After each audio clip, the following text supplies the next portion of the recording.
മക്കളെ മുതലാളിമാര് വന്നിട്ട് ഇവനെ വിട്ടാ മതി. സൂചന മാത്രം, സൂചന മാത്രം, സമരം സൂചന മാത്രം.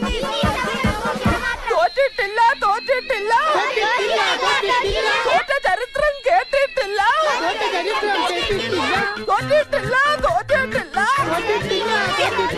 തോറ്റ ചരിത്രം കേട്ടിട്ടില്ല. ശാരദേ, നീ ചുമ്മാ ബഹളം വെക്കാതിരിക്കേ. അവരവനെ ഒന്നും ചെയ്യില്ല. എനിക്ക് അവൻ മാത്രമേ ഉള്ളൂ.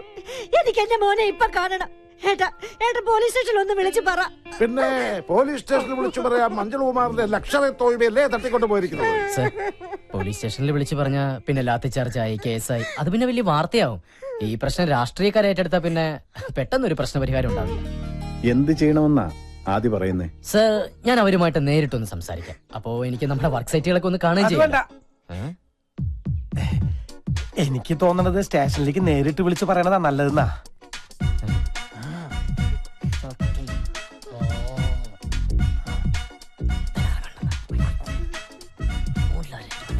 എന്താ? നമ്മൾ ഒരേ നാട്ടുകാരൊക്കെ തന്നെയാണ്. പക്ഷേ ഞാനിപ്പോ തന്നെ GM ആണ്. ഒരു GMന്റെ മുഖത്ത് നോക്കി ഒരു ഡ്രൈവർ കൊഞ്ഞനം കുത്തി കാണിച്ചാൽ അതിന്റെ പണിഷ്മെന്റ് എന്താണെന്ന് അറിയോ mister? By the way, sir അനുവദിച്ചാൽ ഞാൻ അവരുമായിട്ട് നേരിട്ടൊന്ന് സംസാരിക്കാം. എന്താ മോളുടെ അഭിപ്രായം? നമ്മുടെ പുതിയ GM അല്ലേ, പോയിട്ട് വരട്ടെ. Thank you madam, thank you so much. ചേച്ചിന് കരയാണ്ടിരിക്കേ, മഞ്ജുളിനെ ഞാൻ കൊണ്ടുവരും. ഡ്രൈവർ വണ്ടി എടു. വേണ്ട, ഞാൻ വരാം.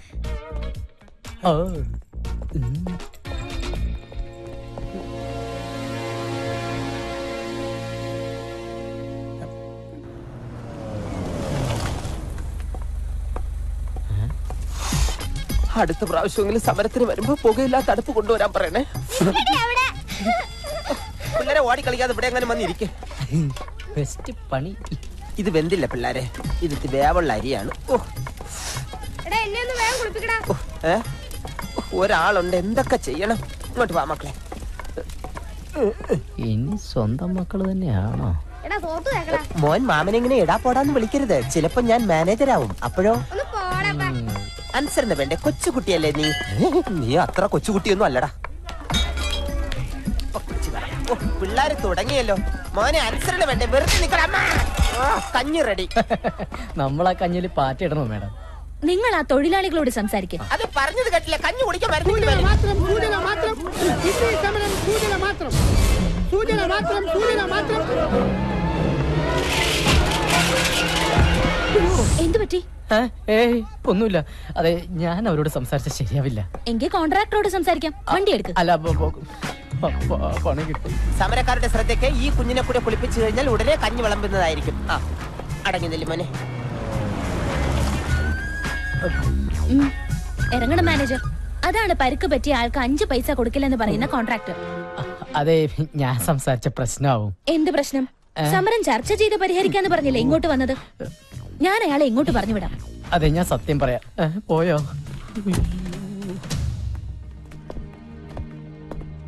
സോറി മാഡം, ഒരു കോംപ്രമൈസ് ചർച്ചയ്ക്ക് ഞാൻ തയ്യാറല്ല. ഇതൊന്നും എന്നോട് പറയണ്ട. താഴെ ഞങ്ങളുടെ GM ഉണ്ട്, അയാളോട് സംസാരിച്ചോളൂ. ആരോട് വേണമെങ്കിലും ഞാൻ സംസാരിക്കാം. പക്ഷെ എന്റെ തീരുമാനത്തിന് ഒരു മാറ്റമില്ല.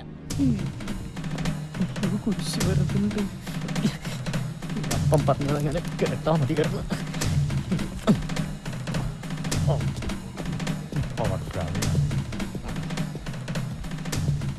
അതെ, ഇവ മിന്നു ഗ്രൂപ്പിന്റെ മാനേജർ ആയിരുന്നു.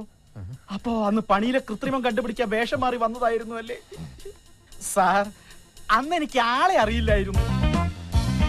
ഒരു ജനറൽ മാനേജർ ഒരിക്കലും ഒരു സാധാ ലേബർ വേഷത്തിൽ വരുമെന്ന് ഈ ഭൂമി മലയാളത്തിൽ ഒരു കോൺട്രാക്ടറും പ്രതീക്ഷിക്കില്ല. അതാണ് ആന്റണി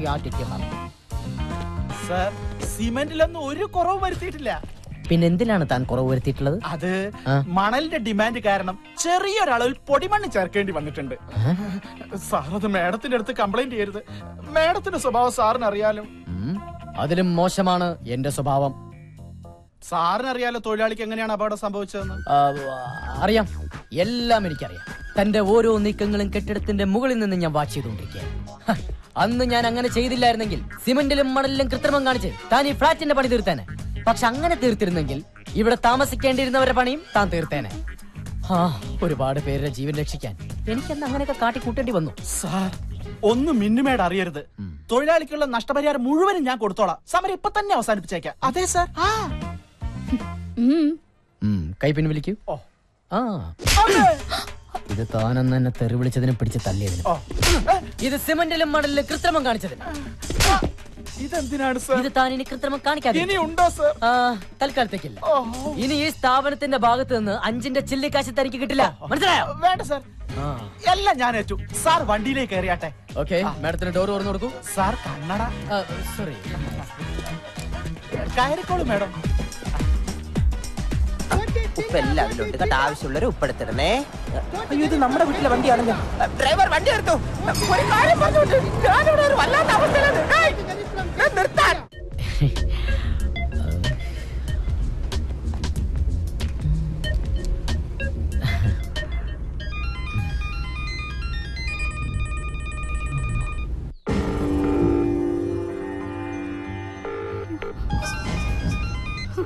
അവൻ ഫോൺ എടുക്കുന്നില്ല.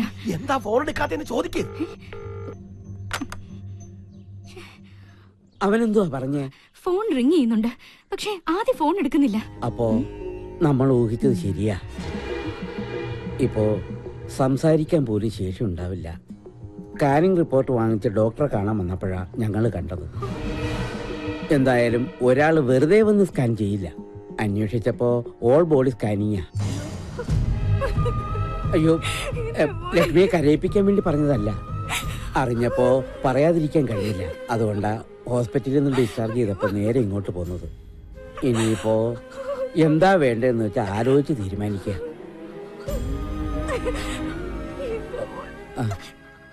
കാശിന് എന്തെങ്കിലും ആവശ്യമുണ്ടെങ്കിൽ ചോദിക്കാൻ മടിക്കണം. നാട്ടുകാരെ പറ്റിച്ച് കാശുണ്ടാക്കാൻ നോക്കി. ഇപ്പൊ എന്തായി? ആദ്യ കാഴ്ചയിൽ തന്നെ എന്റെ മനസ്സ് പറഞ്ഞു, മിന്നു കുറിപ്പ് നോക്കിയെടുത്താലുള്ള കാര്യശേഷി ഈ മുഖത്തെഴുതി വെച്ചിട്ടുള്ളത്. ആന്റണി ആദിത്യനെ കുറിച്ച് പറഞ്ഞപ്പോ ഞാൻ ഇത്രയും പ്രതീക്ഷിച്ചില്ല. ഞാനിതിലപ്പുറം പ്രതീക്ഷിച്ചതാ. ആദി സാറിന്റെ കാര്യം പോട്ടെ, ആദി സാറിന്റെ അച്ഛൻ പുലിയല്ലേ, പുലി. മര്യാദക്കേട് കണ്ട അപ്പ തല്ലും. ആര് എടുപ്പും നിപ്പും കണ്ട സത്യം പറയാലോ ആരായാലും പേടിച്ചു. ആദി സാറ് പോലും അച്ഛന്റെ മുമ്പിൽ മൂത്രം ഒഴിച്ചു പോവും. എന്താ കളറ്? എന്തിന്? അച്ഛനെ. ഞാൻ കരുതി എന്നൊന്നും ചെയ്യില്ല, ഞാൻ അരി എടുത്തില്ല. വീടെത്തിയാട്ടാ. വീടെത്തിയ പല്ലു ഒരാളായി. തൊഴിലാളി പ്രശ്നം പരിഹരിക്കാൻ പോയവൻ തൊഴിലാളിയുടെ കുടുംബത്തിന് കഞ്ഞി വെച്ച് കൊടുത്ത് ഇപ്പൊ നല്ലൊരു കഞ്ഞിവെപ്പുകാരനായി ഇതാ വന്നിരിക്കുന്നു. കൊള്ളാം. നുണയാണ് നുണ. കള്ളത്തരം പറയരുത്. നീ കഞ്ഞി വെച്ച് കൊടുത്തില്ലേ? അത് പിന്നെ 10-25 പേർ ചേർന്ന് ഇത്രയും നീളമുള്ള കത്തി എടുത്ത് തൊണ്ടക്കുഴിയിൽ വെച്ചിട്ട് വെക്കണ കഞ്ഞി എന്ന് പറഞ്ഞാൽ ആരായാലും കഞ്ഞി വെച്ച് പോവും. അമ്മാവനായിരുന്നെങ്കിൽ പയറും ചമ്മന്തിയും വരെ വെച്ചേനെ. കഞ്ഞി നീ ഏതായാലും വെച്ച് കൊടുത്തില്ലേ? ഇനി നീ ആ ജോലി തന്നെ ഞങ്ങൾ ചെയ്തോടാ. സർ, ഞാനൊന്ന് ഓഫീസിലേക്ക്. ഡ്രൈവർ വണ്ടിയെട്. ഈ പാന്റൊക്കെ എന്നാ അമ്മാവ ഉണ്ടായത്? ഇതൊക്കെ ഒരു അന്ധവിശ്വാസമാണെന്ന് എനിക്കിപ്പോ മനസ്സിലായി. അപ്പൻ ചില സമയത്ത് തെലുങ്ക് നടന്മാരെ പോലെ ഭയങ്കര ഓവറാ. നിന്റെ അല്ലട അപ്പൻ, അത്രയ്ക്കൊക്കെ പ്രതീക്ഷിച്ചാ മതി. ദൈവം നമ്മുടെ കൂടെയാ, അല്ലെങ്കിൽ ആ കോൺട്രാക്ടറുടെ മുന്നിൽ എല്ലാം പൊളിഞ്ഞു പോയേനെ. ദൈവത്തിന് നമ്മുടെ കാര്യം ശ്രദ്ധിക്കാതിരിക്കാൻ പറ്റില്ലല്ലോ. കാരണം അവിടെ ഒരുത്തി നമ്മുടെ കാര്യവും പറഞ്ഞ് രാവും പകലും ദൈവത്തിന് ഉറക്കം കൊടുക്കാതെ വിളിച്ചോണ്ടിരിക്കല്ലേ. നീ വണ്ടി കയറി. എന്റെ അമ്മ. എന്താപ്പാ? നിന്റെ അമ്മ. എന്റെ അമ്മ.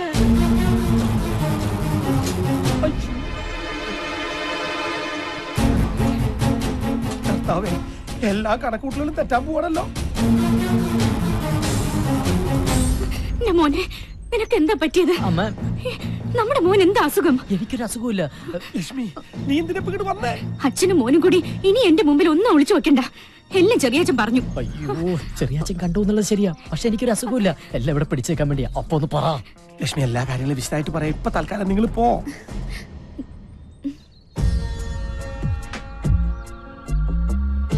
അച്ഛാ,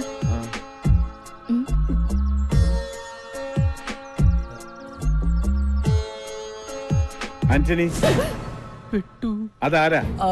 അത് സാറേ, ഇവിടെ അടുക്കള ജോലിക്ക് ആളെ വേണമെന്ന് ചോദിക്കാൻ വന്നതാ.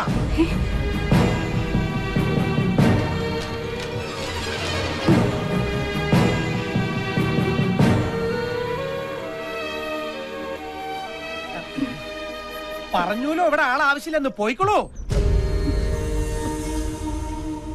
ആന്റണി, അവരോട് ഇങ്ങോട്ട് വരാൻ പറയും. ഇങ്ങോട്ട് വന്നോളൂ. മാഡത്തിന്റെ അടുത്തേക്ക് ചെല്ലാൻ. ചെന്നോളൂ.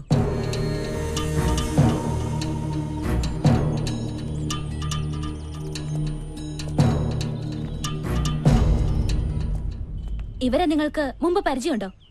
എനിക്കറിയാം സർ. ഇവരെന്റെ വാലിക്കാരിയാ. കോവിലകത്ത് കുറച്ചാൾ അടുക്കളപ്പണിക്ക് ഉണ്ടായിരുന്നേ. ആ പരിചയത്തിൽ വന്നതാ. ഇവിടെ അടുക്കളപ്പണിക്ക് ആളാവശ്യമുണ്ടോന്ന് അറിയാൻ. പാവങ്ങള് ആദ്യത്തിന് വന്ന് കണ്ടാൽ വല്ല ജോലിയും കിട്ടുമെന്ന് കരുതി വന്നതായിരിക്കും മോളെ. അതിപ്പോ ഇവിടെ അല്ലെങ്കിൽ മറ്റെവിടെയെങ്കിലും കിട്ടില്ലോ. ഇവിടെ ഇപ്പൊ അടുക്കളയിൽ ആവശ്യത്തിന് ആളുണ്ടല്ലോ. ഏതായാലും ഇവിടെ വരെ വന്നതല്ലേ, തൽക്കാലം ഇവിടെ നിൽക്കട്ടെ. പിന്നാമ്പുറത്തേക്ക് ചെന്നോളൂ.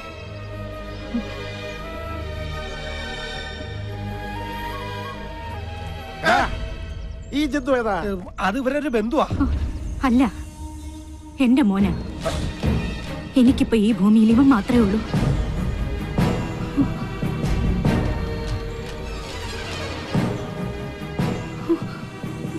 മോനെ പോലെയാ. എന്താ മോന്റെ പേര്? ഊമയാ. എന്നാ നിനക്ക് നേരത്തെ പറഞ്ഞുകൂടായിരുന്നാടാ. ഏത് കോലത്തും കാണുമല്ലോ ഒരു മന്ദബുദ്ധി. അതേടാ, ഇവൻ അവിടുത്തെ മഞ്ജുകുമാരനാ. മഞ്ജു, നീ പൊട്ടലെ അടുക്കളക്കകത്ത് കൂട്ടിക്കൊണ്ടു എന്തെങ്കിലും തിന്നാൻ കൊടുക്കും. അതെ, നീ പൊട്ടനാണെന്ന് കരുതിയിട്ട് മിണ്ടാതെന്നും ഇരിക്കണ്ട. നിനക്ക് എന്ത് വേണം എന്നോട് വാതുറന്ന് പറയാം. പോണത് കണ്ടില്ലേ, എന്തൊരൈക്യം. ചേരേണ്ടതേ ചേരൂ. നീ മൂക്ക് മുട്ട തിന്നിട്ട് പൂമുഖത്തേക്ക് വരണം. ഒരുപാട് ജോലികൾ ചെയ്തു തീർക്കാനുണ്ട്. അതെ, ഇനി മുതൽ എന്നെ അനുസരിച്ച് ഇവിടെ നിന്നോളണം. അതാണ് അടുക്കള. മോൻ ചെല്ലും, വേഷായിട്ട് വെട്ടി വിഴുങ്ങ്. ഈശ്വര, എന്നെ അനുസരിക്കാൻ ഒരു പട്ടികളും ഈ വീട്ടിലില്ല. ഈ പൊട്ടനെങ്കിലും എന്നെ അനുസരിക്കണമേ.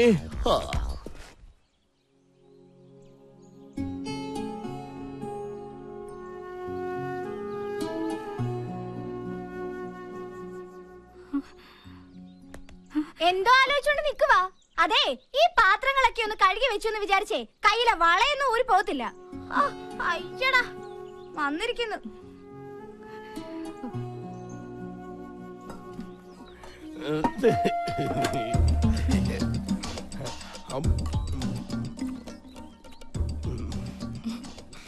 എന്താ പേര്?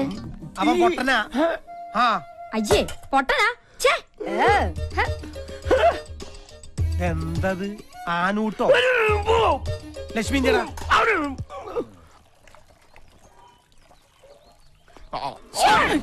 ഇപ്പോഴെങ്കിലും ഇങ്ങോട്ട് എത്തിയോ? അങ്ങോട്ട് ഇരിക്ക്. ഞാൻ എത്ര നേരമായിട്ട് കാത്തിരിക്കാന്നറിയോ? ഭക്ഷണത്തിന്റെ ഉള്ളിലേ ഞാനൊരു സാധനം വെച്ചിട്ടുണ്ട്.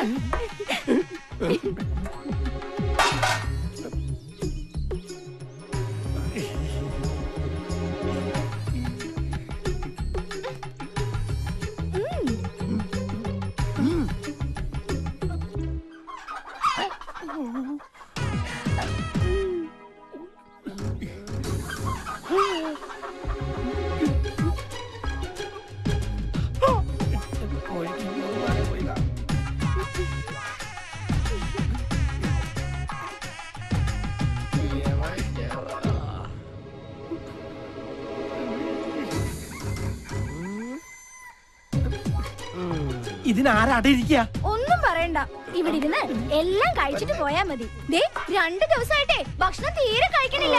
ഞാനിതൊന്നും അറിയുന്നില്ല. വേണ്ട വേണ്ട വേണ്ട, ഇരുന്നോ കഴിച്ചിട്ട് എഴുന്നേറ്റാ മതി. ആദിത്യ, ഇത് വെറും കോഴിമുട്ടകളല്ല, അനുരാഗ മുട്ടകളാണ്. ദൈവത്താണ് ഈ മുട്ടയൊന്നും ആന്റണി ഇട്ടതല്ലെന്നറിയാം. ആദ്യ 2 പേർക്കും ഇഷ്ടമാണെങ്കിൽ നമുക്കിതങ്ങ് നടത്തി കൊടുക്കാം അല്ലേ?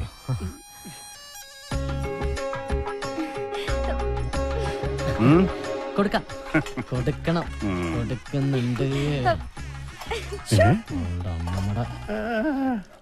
കോഴിമുട്ടയിൽ കൂടോത്രം എന്ന് കേട്ടിട്ടുണ്ട്. മുട്ടയിൽ പ്രേമം ആദ്യമായിട്ടാ.